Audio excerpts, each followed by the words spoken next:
themselves, but this man says he thought he was going to die. I mean, I'm getting tears thinking about it. I mean, you know, I don't even want to watch the tape of them beating me because I get upset. Tonight in a Defenders exclusive, what led to this violent arrest in Inkster. Good evening and thanks for joining us for Local 4 News at 11.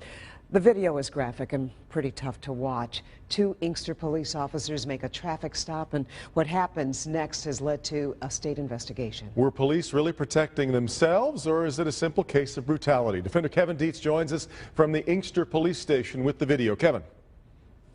We all know being a police officer is a difficult and dangerous job. It's also one that requires integrity and honesty. Tonight, a very disturbing video with two very different stories about what this video shows. Take a look.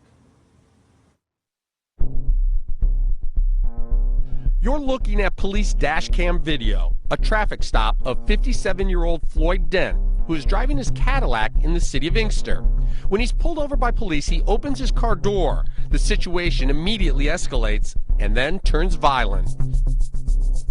According to police reports and court testimony, Inkster police officer Melendez puts Dent in a chokehold and then delivers 16 blows to his head. A second officer, Zielinszewski, struggles to handcuff Dent. A third officer, Kritzers, runs up and tasers Dent 3 times, twice in the stomach, once in the leg.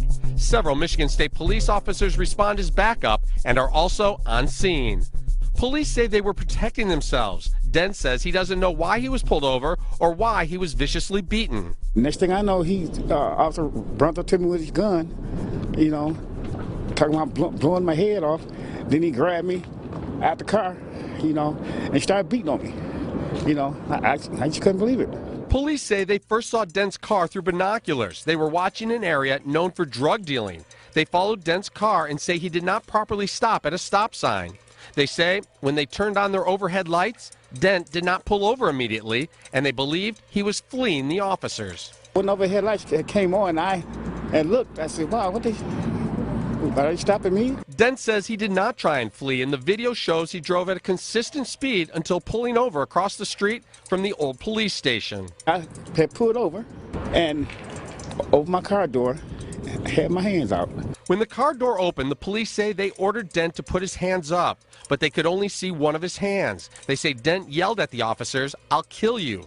The officers' microphones were either turned off or not working. There is no audio of the alleged threat. Greg Roll is Dent's attorney. You have 6 responding vehicles, and not one officer is equipped with a microphone to take down this alleged threat. On the ground, police say Dent refused to put his hands behind his back. Dent said he thought he was being choked to death and tried to pull the officer's arm from his throat.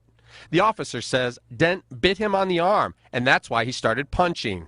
They say the 16 blows to the head, a kick to the arm, and 3 taser blasts were necessary to protect themselves while restraining Dent. The officer, who says he was bit, did not seek medical attention or photograph his injuries. I'm lucky to be living, you know, because I think they were trying to kill me, especially when they had choked me, you know. I mean, I was on my last breath. I had told the officer, please, I can't breathe. Dent was not armed and no gun was found in his car. After the arrest, police discovered Dent was driving on a suspended license. They also say they found a baggie of crack cocaine under the passenger seat. They planted that stuff in my car, believe me.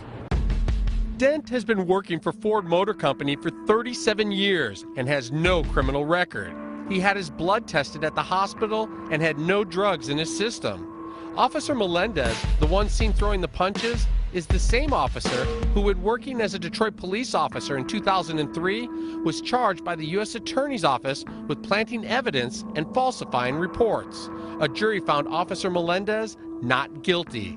I worked for mine. You know, I've been in my job 37 years, you know, so, you know, I don't have to sell drugs.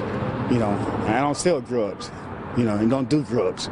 Floyd Dent is African American. His attorney says the 3 officers who made physical contact with Dent and 7 more who arrived as backup are all white, and that concerns him. In this type of climate, it's just remarkable that things of this slow go on.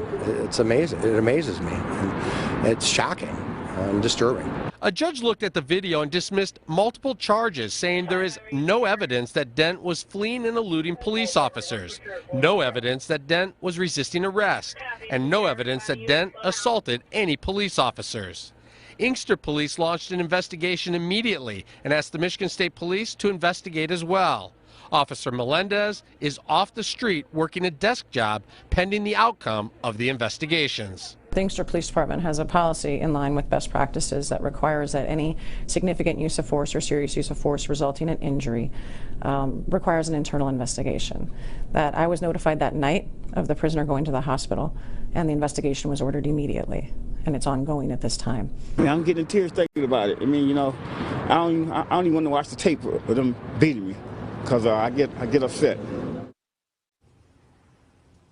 While most of the charges have been thrown out, Floyd Dent still faces possession of cocaine charges, and he has a court date on April the 1st. He was offered a plea deal where he would receive probation for that charge. He refused that deal, saying he will not plead guilty to a crime he did not commit. Kevin Dietz, Defenders. Well, Kevin, I know you've been talking to people in the community there, too, about this video. How are they reacting to it? Yeah, there's going to be a lot of talk about this video. So far, the people we've talked to said they want to wait and see what the investigation finds. But others are planning a protest for that April 1st court date. They say they want to let the police chief know exactly how they feel about what they see on the video. All right, well, Kevin, let's point out that Kevin's investigation is not over. Tomorrow, during our Local 4 News at 5, he's going to take a closer look at these previous allegations made against the officer seen throwing the punches. You'll also hear from family members of the driver who say they are still fearful. That's tomorrow afternoon on Local 4 News.